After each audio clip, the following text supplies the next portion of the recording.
Merci d'avoir fait le choix de cette vidéo, c'est un plaisir de te retrouver aujourd'hui. Et aujourd'hui, on va voir comment Jordan Belfort a gagné autant d'argent, puisque c'est une question que vous êtes nombreux à vous poser, suite notamment à avoir vu le film Le Loup de Wall Street, film scénarisé et mis en scène par Martin Scorsese, dans lequel le rôle de Jordan Belfort est incarné par Leonardo DiCaprio. Dans cette vidéo, on le voit, mais juste avant cela, je t'invite à apprécier cette vidéo pour m'encourager à reproduire ce type de contenu. Et si tu n'es pas encore abonné, à t'abonner à la chaîne YouTube en activant les notifications pour ne pas rater les prochaines vidéos et redécouvrir les vidéos les plus populaires. Comme tu as pu le constater à travers le film Le Loup de Wall Street, Jordan Belfort a accumulé beaucoup d'argent en seulement une dizaine d'années. Mais comment cela a-t-il été possible ? Pour l'expliquer et pour pouvoir, on va dire, compléter le film Le Loup de Wall Street, parce que je ne vais pas te réexpliquer ce que tu as déjà vu, le Jordan Belfort est une personne qui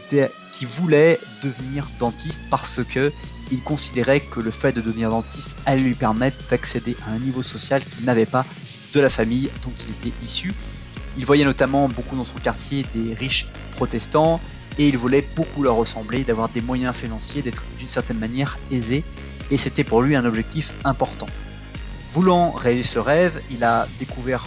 un dentiste et il s'est dit je veux devenir dentiste, donc il s'est mis à étudier la biologie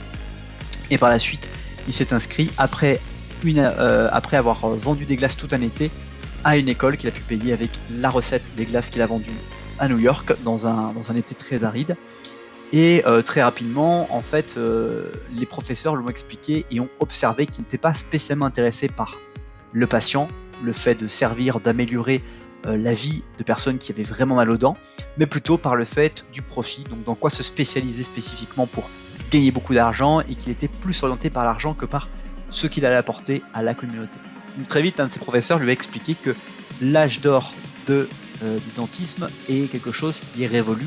et que maintenant, s'il veut gagner beaucoup d'argent, ce ne sera pas avec ça qu'il réussirait à le faire. Ce qu'il fait, alors que c'était pas du tout vrai, ce qui fait que Jordan Belfort a tout de suite abandonné, comprenant en fait que l'objectif dans lequel il était en train de se diriger, les choses dans lesquelles il était en train de s'investir, allaient être contre-productifs pour lui. Et donc c'est intéressant parce que de cette situation, Jordan Belfort a tout de suite rebondi et a commencé à travailler à Wall Street dans une entreprise et s'est fait former comme trader, donc comme personne qui va en fait être chargée de proposer à des investisseurs fortunés d'investir dans des actions d'entreprises diverses et variées. Par exemple, si tu étais investisseur ou si tu es investisseur au moment de cette époque où Jordan Belfort existait et que tu avais beaucoup de fortune, Jordan Belfort t'aurait appelé, t'aurait dit voilà, aujourd'hui il y a une entreprise qui s'appelle Apple qui est vraiment en devenir. Je vous propose d'acheter 300 actions d'Apple puisque les actions sont à $10 et vous verrez, cette entreprise va créer des téléphones qui vont être absolument extraordinaires et les actions que vous allez acheter $10 aujourd'hui en vendront 100 dans 2 ans, et donc si vous en achetez 300 vous allez gagner énormément d'argent. C'est vraiment une opportunité à saisir puisque ils ont le vent dans les voiles, etc., etc. Et donc vous auriez été, vous qui avez de l'argent en excédent dans votre vie, vous auriez été tenté d'acheter ces actions là. La difficulté, c'est que Jordan Belfort était extrêmement très fiable à Wall Street, il suivait bien les règles et il a appris finalement à faire des ventes à des investisseurs chevronnés, des personnes qui étaient très éduquées, qui avaient une forte réflexion et qui en fait avaient besoin d'être stimulés par ce type d'histoire d'entreprise et de découvrir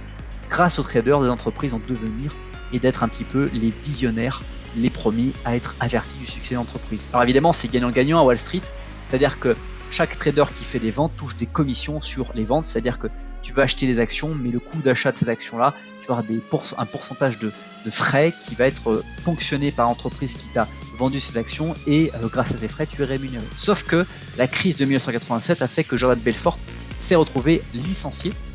de son entreprise et a retrouvé un travail dans une petite entreprise de courtage qui était en charge de vendre des penny stocks. Ce sont ni plus ni moins que des actions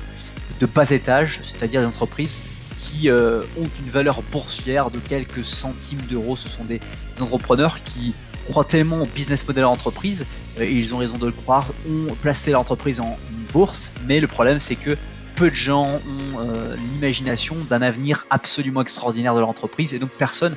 n'achète véritablement des actions. Donc là en fait Jordan Belfort, c'est là où il va dériver, c'est que ayant pris connaissance de ses talents de vendeur, ses talents à avoir la capacité de vendre à des personnes très aisées,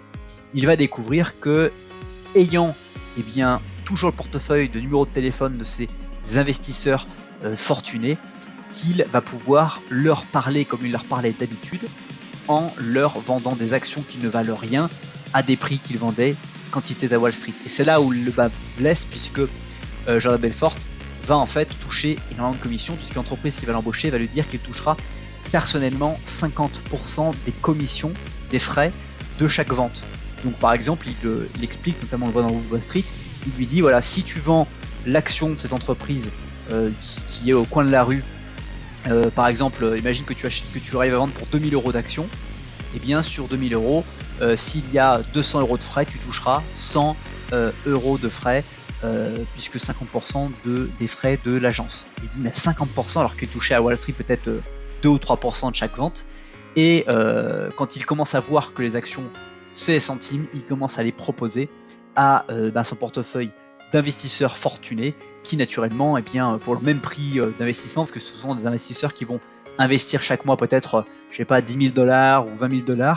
il va leur proposer d'investir 10 000 $, mais sur des actions qui en valent quelques centimes, en leur racontant une histoire de storytelling, et donc finalement en faisant une escroquerie sur la vérité, le véritable potentiel de l'entreprise dont il est en train de vendre les actions. Et évidemment, sur chaque commission, sur chaque frais d'action vendu, il va commencer à toucher 50%. Donc imaginez très vite les revenus qu'il va pouvoir toucher, puisque et naturellement, il y a beaucoup de frais qui vont pouvoir s'appliquer, puisque les prix des actions qu'il vend valent absolument rien. Et il va monter son entreprise quelques temps plus tard et commencer à former des courtiers à travers la technique de vente de son livre Comment vendre, la straight line en anglais, donc la ligne droite, et comment faire face aux objections, comment se mettre dans les meilleures dispositions psychologiques pour vendre. Et il va réussir grâce à cela à générer des millions et des millions de dollars d'argent, mais naturellement il va dériver, puisqu'il va avoir un rythme de vie effréné, puisqu'il va gagner beaucoup trop d'argent en très peu de temps, sans avoir peaufiné son éducation personnelle dans le même temps, parce que les personnes qui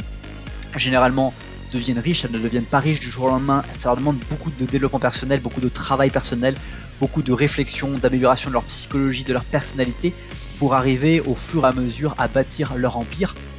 Et donc même si d'un coup la courbe devient exponentielle pour ces personnes-là, la courbe de Jordan Belfort est devenue beaucoup trop exponentielle en rapport avec le développement personnel qu'il avait acquis, puisque finalement en 10 ans, avant de se faire condamner en 1998, il a gagné des millions de dollars et pu investir et dépenser cet argent dans des millions de choses, des milliers de choses, et tout ça de façon tout à fait illégale. Donc c'est ce qu'on retient de tout ça. Donc voilà comment Jordan Belfort a bénéficié de cet argent-là. Aujourd'hui, après son procès, il doit rembourser plus de 110 000 dollars à toutes les personnes, à 1500 clients qu'il a escroqués. Et il a remboursé une grande partie de cette somme, sauf que aujourd'hui, chacune de ces conférences est facturée 30 000 $ de l'heure par participant, et personne ne voit, en tout cas les clients qui doivent être remboursés au titre du procès n'ont pas été remboursés. Donc Jordan Belfort utilise un petit peu peut-être ses avocats pour pouvoir trouver un angle juridique, un vide juridique dans lequel il n'est pas en nécessité de rembourser et qu'il maintient une partie de ses droits. Donc ça pour te dire que gagner de l'argent c'est très bien, mais ça doit toujours relever aussi d'un développement personnel et aussi du fait de ne pas le faire au détriment des autres. D'ailleurs on l'a vu dans le livre Réfléchissez et devenez riche de Napoleon Hill, dont j'ai fait la chronique sur cette vidéo à plusieurs reprises, c'est que Napoleon Hill insiste, la richesse doit s'acquérir par un long trajet, un long travail sur soi-même, un développement personnel, et dans le fait de ne pas arnaquer, escroquer d'autres personnes, mais que ce soit quelque chose qui soit, on va dire, éthique, très éthique vis-à-vis d'autres personnes. Donc voilà un petit résumé de comment Jordan Belfort a-t-il fait autant d'argent. J'espère que cette vidéo t'a plu. Si c'est le cas, n'hésite pas à la partager à une personne à laquelle tu penses. Tu as le bouton partager juste en dessous. Ça se fait en un clic par texto, Facebook, etc. etc. Aussi, à me dire dans les commentaires ce que tu retiens, ce que tu as découvert à travers cette vidéo. Et enfin, de lire la description pour aller beaucoup plus loin que cette simple vidéo et découvrir mes formations disponibles en un clic depuis le confort de ton domicile. Passe une très bonne suite de journée et je te dis à bientôt pour une prochaine vidéo sur cette chaîne YouTube, puisque maintenant, sans aucun doute, tu fais partie des nouveaux abonnés ou des abonnés fidèles de cette vidéo.